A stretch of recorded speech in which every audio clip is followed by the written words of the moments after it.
Look, I know that just 1 week ago I said that I was done with the Scrapped Week series, but I also said that I was never gonna make a real Meanwhile 4, and then I did that. So clearly I'm not a man to be trusted, okay? You know what? Joke's on you at this point. Fooled you 12 times? Shame on you. Hey you, my name is TomSka Ridgewell, and welcome back to Scrapped Week, something I was never expecting to say again, as last week I released a video that I thought captured all the remaining videos that you never saw, but I realized literally minutes after making it live that I forgot to account for the roughly 90 to 100 unlisted videos that are spread across my two major channels. These are videos that I gave life to, I set them out into the world, and then took back. I reclaimed them because for a variety of reasons I didn't want them public anymore, and I thought it would be interesting, although in my weird obsessive completionist brain necessary in order to finish this series, to talk about them, or at least the ones that are in any way interesting. So let's talk about some unlisted videos. First of all, we can write off about 40 videos which were unlisted for entirely uninteresting reasons. These were update videos, merch plugs, convention announcements, things that only needed to be on my channel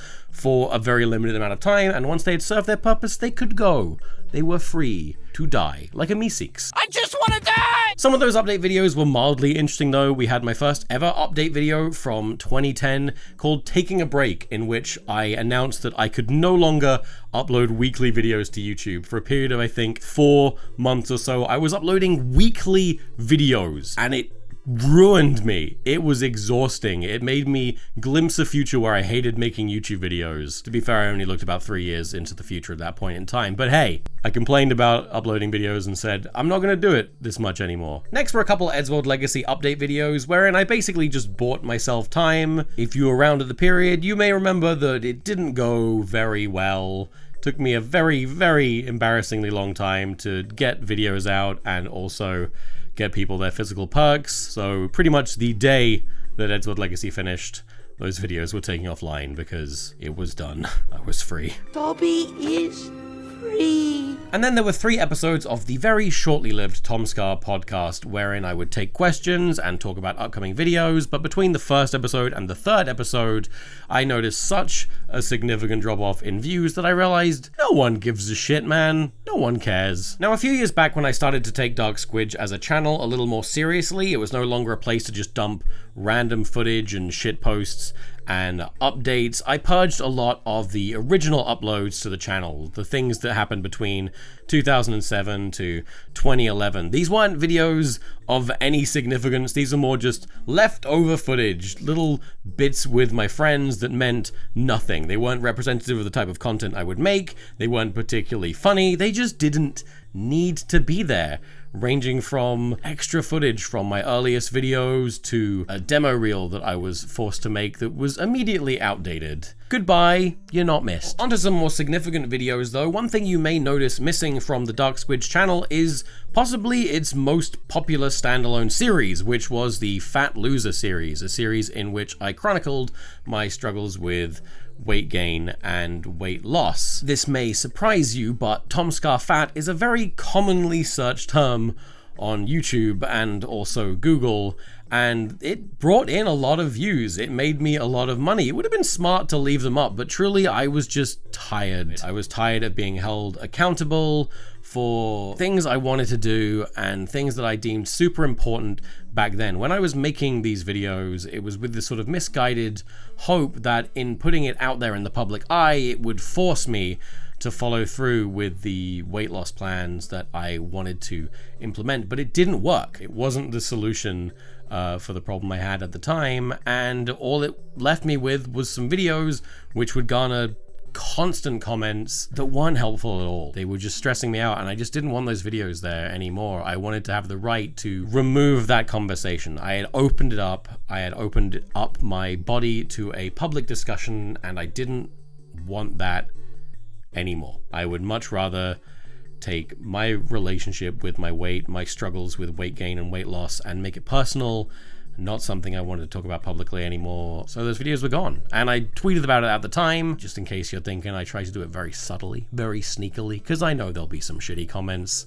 in response to this no matter what, but that's the why. On a semi-similar note, I used to be a lot more publicly inviting when it came to a particular relationship, not in the same way that I have been with, say, last week and last month, wherein I've invited you into my life as a whole to experience the journey that it is to be me. But back when I was at the peak of my TomSka fame, when I was something to be looked at and celebrated, and I was all, wow, how interesting, I held up one relationship and said, look at this, what a spectacle, what an interesting thing, come celebrate it and enjoy it with me. And so when that relationship ended, as relationships tend to do, not only did I have to make a video saying, hey guys, this relationship's ended, please don't leave annoying comments on our respective channels, but also a year or so after that, once I felt like everyone that needed to see those videos, that was invested in that relationship, I just took all of those videos down and let things lie. Because that's kind of the nature of it. When you invite an audience into something and you no longer want them in there, you have to actively say, all right,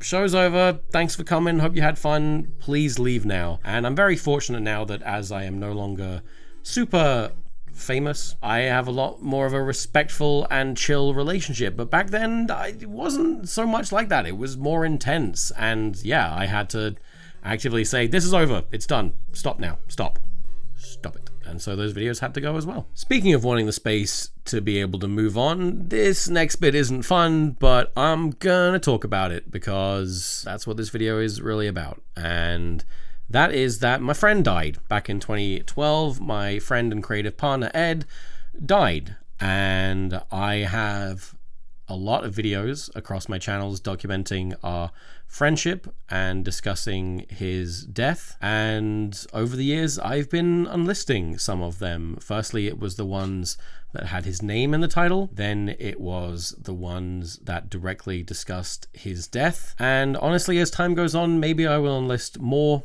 if not all of them. And this is all because while I hold those videos so dear, the comments I get on them just fucking suck. And not just the comments I get on them, but the comments that I get on all of my videos because of the continued association between us just really fucking suck. You don't know this, but I have a word filter on my comments that filters his name, words pertaining to our relationship, and the name of his show, because again, those comments really suck. And they're not something I have the right to get angry about because they're mostly from kids, fans that are just excited and they just love the thing that he made and the hand that I had in that.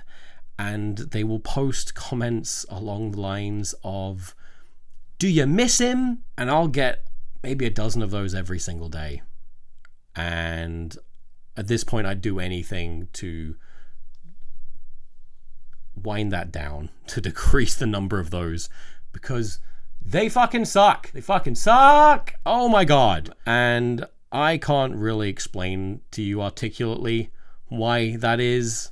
But it's not fun. And it hurts all the time. So I don't wanna, but I may continue to take down videos that he's in or that directly reference him because it fucking sucks. As a palate cleanser, let's talk about some completely random videos that have been unlisted across my channels for a variety of reasons. This includes Jake and Amir, partners in rhyme. You may not recall the comedy duo Jake and Amir from College Humor, who in 2008 had a competition where you could download all of their sketches and edit them into a fake movie trailer. A competition that I won. Got a free t-shirt and everything, made a movie trailer pretending they were partners in a rap battle or something, and it was very silly. But it was also the video I uploaded directly after Asta Movie won, and I kept it up on my channel for a really, really long time. It wasn't relevant to my brand at all, so eventually had to go. Back in 2013, I put together a Dark Squidge video titled How I Make Cartoons, in which I chronicled a fictional dramatization of me enlisting my housemate and animator friend into making a cartoon for my channel to show you the process of how a cartoon on TomSka and Dark Squidge gets made. And over the years, that friend got so many annoying comments from people quoting him and his performance in that video that he just asked me to take it down. And I said, that is entirely fair. I am very sorry. So it was gone. A little way back, my management encouraged me to get into the interview scene. So I got twisted up in the Star Wars Rogue One press junket. I liked that film. It was pretty good. I interviewed Mads Mikkelsen and Ben Mendelsohn, and also in a standalone video, the director of the movie, Gareth Edwards. Very nice guy. The video, however, massively underperformed. Interviewing is not my strength, and it's not a direction I decided to continue beyond that day. So after a while, I just took the video down. It just wasn't me. I once made a collaboration with therapist Katie Morton titled Why Am I So Angry?, in which I tried to get to the root of my underlying anger issues. And you know what? I learned nothing. It didn't help me. It didn't help anyone. It wasn't that entertaining. It's gone. The Astor movie series. Every time I upload a new episode, within moments, someone has uploaded a new complete collection chronicling all the installments so far. So I eventually decided if someone's going to do it anyway, if someone's going to get those views, if someone's going to get that ad revenue, it may as well be me. So I uploaded the Astor movie 1 to 8 complete collection, then the 1 to 9, 1 to 10, 1 to 11, and now the 1 to 12. And you know what? They got a shit ton of views, the most views the channel has ever seen, and probably will ever see. But, because those videos did so well, we started to notice that they were the only ones from the channel being promoted. Every time we uploaded a new video, the only thing that people would be getting to their feeds was these Astor Movie Complete collections. So, eventually, I unlisted them because, well, if it was detracting views away from the stuff I was releasing now, it wasn't really helping, although it was making pretty much all the money the channel made. But either way, they're gone, and eventually the 1 to 12 collection that's up right now will go as well and be replaced with 1 to 13. It's the circle of life. Alright, let's talk about some problematic videos. Videos that were taken down because perhaps they were doing more harm than good, or they were causing a little bit of controversy that needed to go away. First off, we have the sex talk foreplay, which when you hear those words coming out of my mouth, you already know it's not going to be a very good time, huh? Back in 2013, I made a video called The Sex Talk, which I'm honestly still largely very proud of. It was me attempting to use my platform, my relevance, my influence to provide some education that I personally never experienced and had growing up and very much needed to an audience that I worried, like me, were being exposed to too many things on the internet, too young, and were growing up with some warped ideas. And like I said, I'm pretty proud of that video. However, there was one segment that I included that was about foreplay, and while editing the video I realized it was not like the others. This was not just information about what these things are, this was more of a how-to on things like oral sex, and that was not appropriate. That wasn't right. So I cut it from the video. However, being the big old narcissist completionist that I am, I still uploaded it to my secondary channel, and it just sat there being weird and cringy and creepy. And after a few years, I killed it because why did they even upload it? Weird call, man.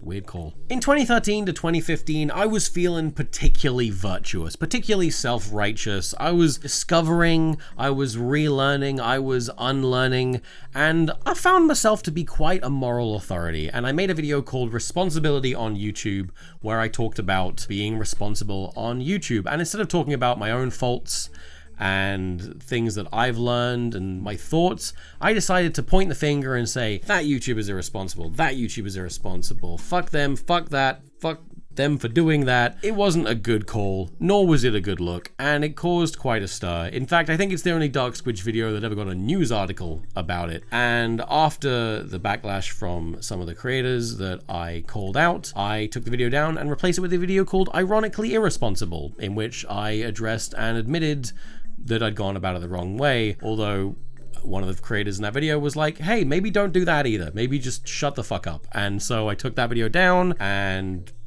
didn't bring it up again. I eventually remade the Responsibility on YouTube video, where it was just the thing I said earlier, where I talk about my own failings and the things I've learned. I'm proud of that video, but those two are lost to time. And yeah, I largely got over that self-righteousness and have learned to somewhat stay in my own lane and just try to shut the fuck up as best I can. especially when it comes to other people. I'm not a moral authority. I've already addressed this in its own video, but back in around 2012, I made a think piece, if you will, called Bullying It Doesn't Get Better, which was a tough love, brotherly advice type video in which I said what I think I needed to hear at that time, which was that the bullies never go away, that life never gets easier, that you just get stronger, or honestly, you just grow out of the habits for which you're getting bullied for. And I thought that was a pretty good message at the time. But years down the line, quite recently, I learned that it actually had a very harmful effect on a number of people, not just because I was inadvertently co-opting the slogan of an anti-gay suicide campaign. That's where that kind of like was popularized. And what I had done was essentially make a video where I said, look, people are always going to bully you for being gay. Maybe just be a bit less gay, which not what I was trying to do, but ultimately the impact that it had on a few people. And if I'm making a video that's hurting people, fuck that video. It wasn't worth it to me to keep that up. Fuck that. It's gone. Bye. Bye-bye. And finally, a few years ago, but not enough years that I can blame it on the follies of youth, I made a video titled No Gaming Channel, in which I talked about the fact that I would likely never have a gaming channel, nor would I seriously take up streaming, because gaming for an audience is not my thing, not something I was good at, not something that inspired me, and I was just never going to do it. And I ended that video by shouting out some gaming related channels that I did enjoy, but in that shout out, I just super objectified one of the creators and was creepy and sexist. And years down the line, I found out that it made them super uncomfortable and actually led to some follow-up creepy comments being posted on their work. So I apologized directly and deleted that video because oops and ew. And finally, to celebrate this, the final Scrapped Week episode, all about unlisted videos, I will now unlist a video. It'll by no means be the last video I unlist, I'm sure, but this is probably going to be the last time I bother to talk about it. The video I'm going to unlist is the Art is Dead, the Astov book announcement video, for a couple of reasons. One, because this glorified update video has served its purpose. The book is now sold out. The warehouses are empty. The factories aren't making it anymore. It's done. But also because the video just has a really shitty joke in it that I'm honestly embarrassed by. It's a fucking triggered joke. What low-hanging fruit bullshit is that? I didn't like that joke going in, but I did it anyway, and I'm just a bit embarrassed by it. I don't find it funny, so it can fuck off. Fare thee well. Looking back at this series, if there's one major takeaway, it's that in life, be it professionally, creatively, or personally, you're going to make a lot of mistakes, and that's okay. As long as you take the time to look back on those mistakes and figure out where exactly you went wrong and take the necessary steps to avoid repeating them in the future. I wish there was a deeply profound quote about learning from history or being doomed to repeat it to put here, but oh well. All right. So that is that. Those are the unlisted videos. And like I said, I'm sure that more videos will be unlisted down the line as I grow out of things or no longer want to be represented by things. But I thought you'd be interested to know a little bit about the process and the reasoning behind such unlistifications. That is a word, do not question me. Now, I'd love to say that once again this is the final Scrap Week video, but I've already proved myself to be a liar, so we shall just hope that in my heart I never have to do this again. So thank you very much for watching, and I shall see you unless I have unlisted this video. TomSka out.